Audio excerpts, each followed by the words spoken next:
Bueno, entonces estamos con el geógrafo Marcelo Garrido, que ha estado de visita en nuestra universidad como profesor invitado de la maestría en estudios socioespaciales. El profesor Garrido es geógrafo y bueno, cómo no aprovecharlo a propósito de esto que estamos trabajando en nuestro diplomado en el seminario de reconocimiento de las subregiones. Muchas gracias, profesor, por aceptar estar acá. Gracias a ustedes por la invitación. Quiero comenzar como con una pregunta, uno de los conceptos clave que hemos estado manejando a lo largo del seminario y es la relación territorio con educación superior. ¿Nos puede de pronto hablar como de algunas claves que pueden tener los profesores, o elementos, matrices conceptuales que nos permitan problematizar el territorio? Bueno, hay una primera cosa que habría que considerar para poder entender ese potencial vínculo que hay entre lo que podríamos llamar como fenómeno educativo y, en este caso, ¿no es cierto?, el fenómeno territorial. Normalmente cuando estos dos conceptos o estas dos situaciones o estas dos experiencias se encuentran, educación y territorio, se hacen normalmente subordinando al territorio como un contenido del proceso educativo. Pocas veces ese vínculo considera al territorio como situación del proceso educativo. Entonces, lo primero que habría que decir es que resulta interesante el ejercicio que están realizando ustedes, toda vez que lo que están intentando es situar al fenómeno educativo de nivel terciario, a propósito, ¿no es cierto?, de las consideraciones diferenciadoras que el propio territorio ofrece para la puesta en marcha de procesos de intervención territorial. Entonces, ahí hay un primer antecedente que yo quisiera destacar: vínculo, educación y territorio en una perspectiva innovadora que coloca, ¿no es cierto?, al fenómeno educativo en una situación territorial. ¿Y por qué es importante? Porque están señalando hoy día los estudios que ese vínculo es fundamental para la mejora de los procesos de formación de profesionales futuros. Estamos hablando básicamente de instituciones que tienen como finalidad permitir que los docentes puedan realizar un trabajo efectivo de inserción en los territorios, generando una formación contextualizada, cosa que normalmente en el mundo universitario se consideró hasta hace muy poco tiempo como un asunto irrelevante. Hoy día está demostrado que una enseñanza de nivel terciario necesita recuperar los elementos del contexto para entender cómo, en este caso, ¿no es cierto?, las universidades y todas las instituciones que forman el nivel terciario pueden generar profesionales para el desarrollo y la resolución de problemáticas propias de ese territorio en el que se encuentran los centros, digamos, educativos. Por lo tanto, me parece que ese asunto de colocar a dialogar estos dos fenómenos finalmente permite a la universidad, en este caso de Antioquia, trabajar de manera innovadora a la hora de construir una educación terciaria eh, para la transformación del contexto territorial en el cual se encuentra la institución. Si tuviéramos que hablar de perspectivas, digamos, que podrían potenciar este trabajo, habría que decir que hay dos elementos teóricos que a mí me gustaría destacar. Un elemento teórico que tiene que ver con la finalidad que las instituciones de carácter público tienen a la hora de insertarse en los territorios, y un referente teórico mucho más asociado al trabajo con la categoría territorial. En el primero de los casos, cuando me estoy refiriendo a por qué las instituciones hacen una opción por ir a los territorios, transformarlos desde los conocimientos, desde los saberes, desde las prácticas que les son propias, quisiera destacar esta idea que ha ido cobrando un cierto, digamos, un cierto grado de protagonismo en los discursos sobre la finalidad de la educación pública, que dice relación con la búsqueda de condiciones de justicia. Habíamos hablado con otro grupo que visitamos hoy día de la necesidad de pensar a la institución pública, en este caso a la universidad, como una institución generadora y productora no solamente de nuevos acervos culturales en una lógica redistributiva de justicia, sino que las instituciones validan, reconocen y legitiman las especificidades, ¿no es cierto?, que hay en los territorios. Un profesor docente que, por ejemplo, forma educadores de párvulo, forma educadores en edad infantil, necesita reconocer cómo funciona la infancia en ese territorio en el que está, de alguna manera, ¿no es cierto?, intentando pensar el mundo de la infancia en el sentido, ¿no es cierto?, de priorizar aquellas condiciones diferenciadoras que hacen que lo que pasa en ese lugar con la infancia no pasa en otro lugar. Y ese es un elemento que además coloca un desafío a los profesores, que es el desafío de la investigación. No sé, yo no puedo formar, yo puse recién el caso de quien educa a infante, pero podría ser perfectamente alguien que está vinculado, por ejemplo, a la formación de biólogo. Yo no podría hacer una biología si yo no pudiera recuperar desde el propio contexto los elementos, ¿no es cierto? Por ejemplo, en la dimensión ecológica, los elementos ecosistémicos que le son propios a ese territorio como el primer antecedente para hacer una práctica que sea lo suficientemente sentida por quienes habitan ese territorio en el cual, digamos, la universidad está intentando desarrollar su proyecto público. Pero así como está esa lógica, ¿no es cierto?, distributiva a la que ponía énfasis, en este argumento que estoy presentando, la lógica de la justicia basada en el reconocimiento es un elemento prioritario para las instituciones de educación pública. Las instituciones de educación pública necesitan reconocer que existen territorios, lugares, paisajes, regiones diferenciadas, cuyos elementos diferenciadores hacen que cuando uno se conecta a nivel educativo pueda realizar una transferencia efectiva en diálogo con esas condiciones. Ya lo hemos visto en muchas ocasiones. Voy a colocar el caso de los geógrafos. No hay nada peor que, ¿no es cierto?, formar a un geógrafo sin conocer las condiciones del lugar en donde ese sujeto está aprendiendo los elementos prioritarios de esa disciplina. Aprender geografía en alguna parte, ¿no es cierto?, de Colombia requiere en este caso, ¿no es cierto?, de colocar como elementos fundamentales y estructurantes aquellos que se disponen en el cotidiano de las personas que están siendo partícipes de ese proceso de enseñanza-aprendizaje. Necesitamos recuperar esas condiciones contextuales porque desde esa particularidad es posible construir significado no solo para el sujeto que se está formando, sino que también significado para la institución que es capaz de entender en el territorio un modo particular de hacer efectivo su proyecto y su apuesta pública por encontrar y construir condiciones equitativas, igualitarias, condiciones de justicia. Y yo había hablado de un segundo antecedente teórico que tiene que ver más bien con la perspectiva de territorio. Y allí, efectivamente, hoy día en la literatura existen tantas apuestas sobre el territorio como discursos teóricos hay para los objetos disciplinares. Hay perspectivas de territorio que privilegian el trabajo, ¿no es cierto?, con los elementos de red. Hay perspectivas de territorio que están relevando por sobre todo las relaciones de poder que estructuran, en este caso, los procesos de producción de espacio. Hay perspectivas territoriales que están relevando por sobre todo la lógica de encuentro y desencuentro de actores y sujetos.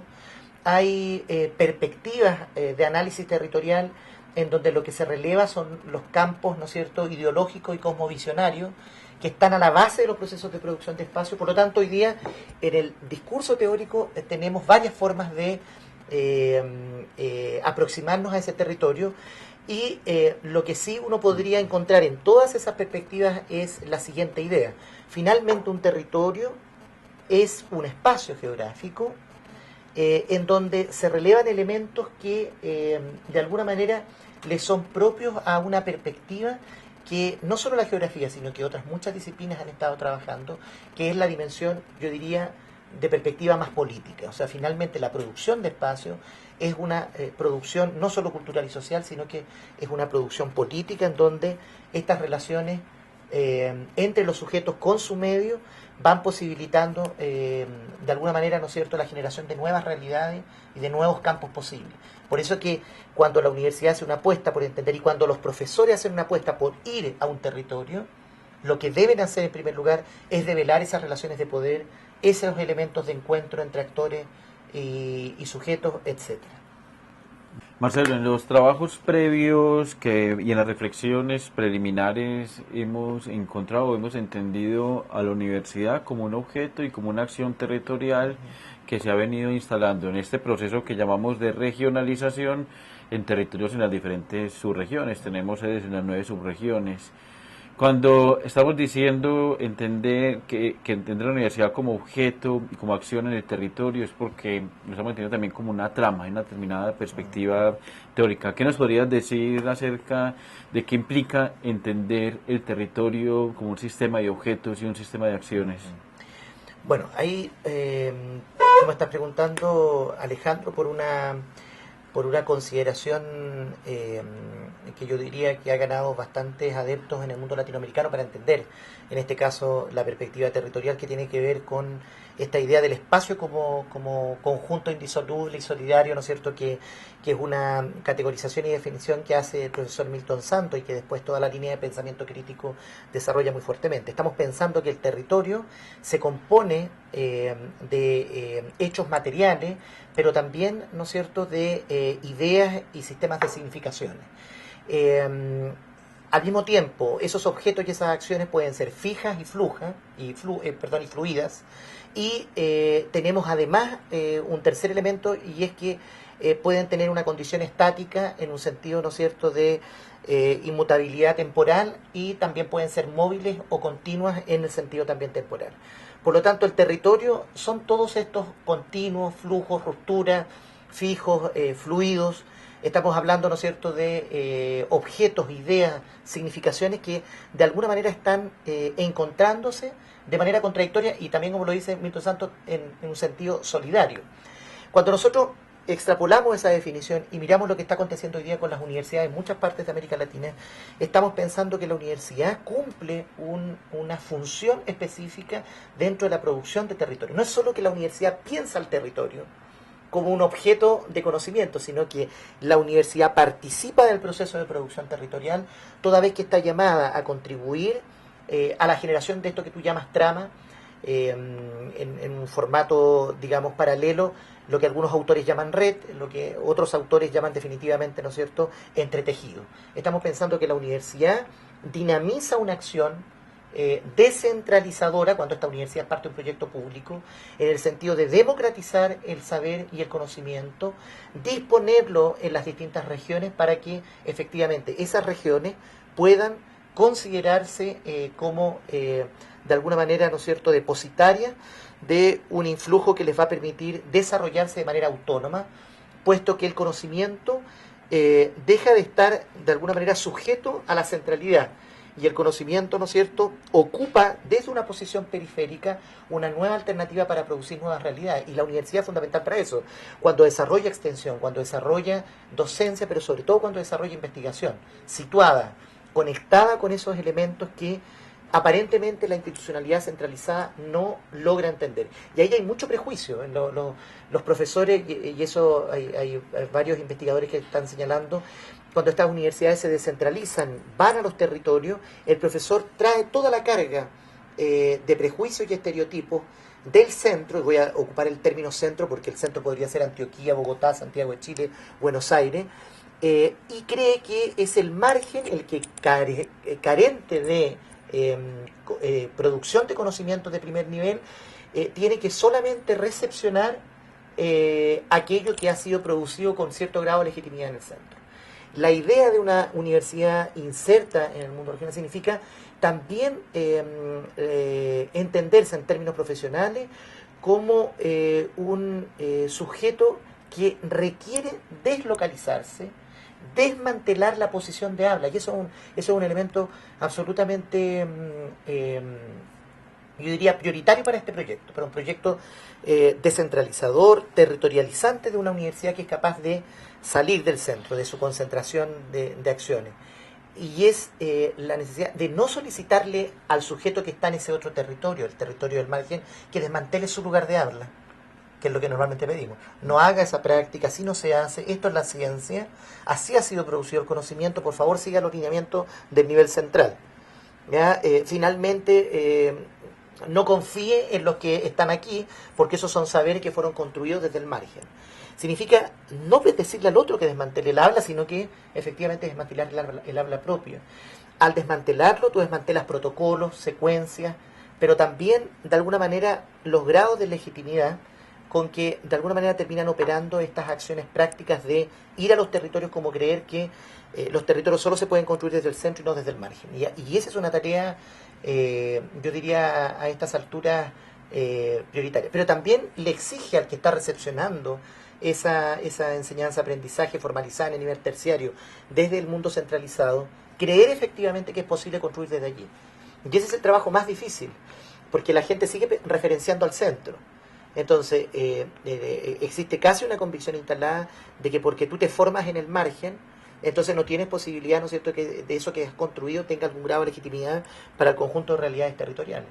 Cuando los proyectos más interesantes, y eso existe mucho en Europa, los proyectos más interesantes son esas universidades que arman alianzas con territorios de escala menor, en donde efectivamente la universidad está totalmente inserta en esa dinámica y pese a estar en el margen en términos físicos, en términos simbólicos, pertenecen al centro. ¿Ya? Absolutamente. Y universidades que son ciudades, ciudades que han resucitado en términos de dinámica a propósito de la llegada de una universidad, son claros ejemplos de que necesitamos avanzar en esa perspectiva. Justamente el título del diplomado es Universidad, Territorio y Subjetividades, porque está clara esa apuesta de generar un proceso de un movimiento, un tránsito hacia otras formas de generar conocimiento y de desmantelar esa relación sujeto-objeto de manera más tradicional y pensarlo como un conocimiento desde el conocimiento situado por una perspectiva crítica y transformadora. ¿Nos podrías comentar algo de cómo la investigación del territorio puede aportarnos en esos procesos de subjetividades que no son solamente para los docentes universitarios allá en las regiones, sino también un asunto, como bien lo has nombrado, también de los estudiantes y de los actores locales y regionales? Eh, bueno, ahí hay, yo diría, varios elementos que uno puede destacar. O sea, una universidad que entra a un territorio sin conocer el territorio es un proyecto casi destinado, yo diría, al fracaso. Suena duro, pero si yo no levanto información respecto, por ejemplo, voy a pensar en el vínculo de extensión que desarrolla una universidad. Si yo quiero realizar transferencia aplicada en un sentido de apoyo, por ejemplo, a una red o a un encadenamiento productivo, yo necesito saber cómo se establecen las relaciones comunitarias en ese territorio. Si hay relaciones de solidaridad, por ejemplo, entre oferentes y demandantes de un producto, si hay algún tipo, ¿no es cierto?, de control de mercado en términos de fijación de precios para la instalación, por ejemplo, de una transferencia tecnológica que pueda causar una anomalía a las prácticas, ¿no es cierto?, regular que existe en ese territorio. Si yo quiero establecer un sistema de prácticas de eficiencia energética, yo necesito saber cómo, ¿no es cierto?, las comunidades aprovechan, por ejemplo, la energía en el uso cotidiano. Si yo quiero introducir, a propósito de investigaciones que se han desarrollado, un cierto tipo, ¿no es cierto?, de recomendación respecto de cómo debe ser la gestión de las cuencas hidrográficas, se requiere, por ejemplo, saber cómo funcionan los sistemas en regímenes excepcionales, que solo lo saben los campesinos, porque logran entender, ¿no es cierto?, la lógica sistémica con la que funcionan tanto los acuíferos como los sistemas de escorrentía superficial. O sea, hay elementos que son prioritarios de conocer para que mucho de lo que ha sido construido en el centro adquiera sentido a propósito de lo que se está desarrollando en el propio territorio. Entonces, la investigación sobre los territorios para hacer clase en esos territorios, para dar aula en esos territorios, para hacer investigación problematizada desde esos territorios, requiere que efectivamente esos espacios dejen de ser los espacios ausentes, los espacios, ¿no es cierto?, del imaginario desde que ha sido construido desde el centro y pase a ser efectivamente el insumo que potencia la propia práctica de docencia universitaria. Muy bien, agradecemos entonces al profesor Marcelo. Bueno, hasta pronto, profesor, muchas gracias. Muchas gracias a ustedes por la invitación.